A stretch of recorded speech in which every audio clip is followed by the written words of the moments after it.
Yes, good afternoon mga ka-SP. So, ito na nga yung part 2 ng ating MMDA versus Tamaraw Hilux. Okay? So, ano ba ang pinagtatalunan dyan? Tignan mo nga yung website, Sir Chris, ng MMDA. At ito ngayon, meron kami ipapakita sa inyo. Pakita natin ito.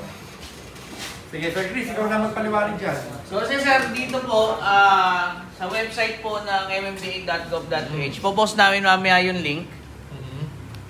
Makikita po yung mga fines and penalties nila dito. Ito ay, I think, galing sa single ticketing system nila.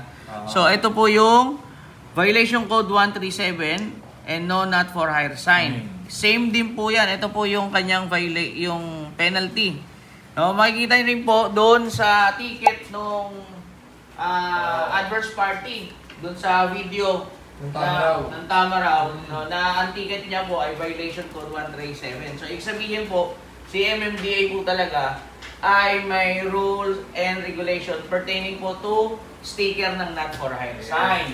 So, yung pala, kaya pala talagang malakas ang loob ng traffic enforcer na maglagay ng ganung violation. Kasi, para sa atin niya, lalo na ako, aaminin ko, talagang, hindi mo naman pwedeng obligahin yung private na maglagay ng not for hire. Kaso, kaya pala ganun ang stand ng MMDA na enforcer, meron naman pala talaga nakalagay sa kanila ng violation na ganyan. Yes. Sa MMDA lang, ha?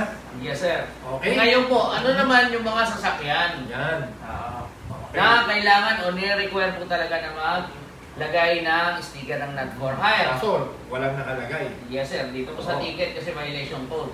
Pero sa akin, sa pananaw ko, sir, based ko rin sa nakikita ko. Ito yung mga sasakyan na nakasanayan natin na for hire or for rent. Ano yan? Yung? Kunyari, jeepney, boss. Jeepney. So, pag nakita ka ng jeep, di ba? Ina-expect mo, pampasahero yan. Pasahero. Yan. Pero ganito yan, ang pagkakaiba ng private na jeep sa public utility, ang mga private or not for hire ay required po yan na may pinto. Yes, sir. Oo, yan ang mga private.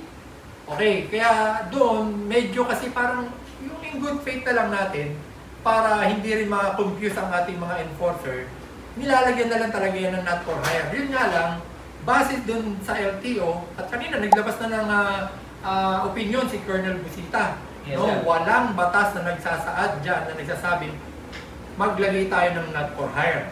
Oo, pero kung makikita natin yung ibang mga L300 van, poster, yan nga, mga PUJ, at mga jeepney na private, para hindi na ma-confuse, nilalagyan na nila ng not for hire. Kunyari ito, sir, di ba?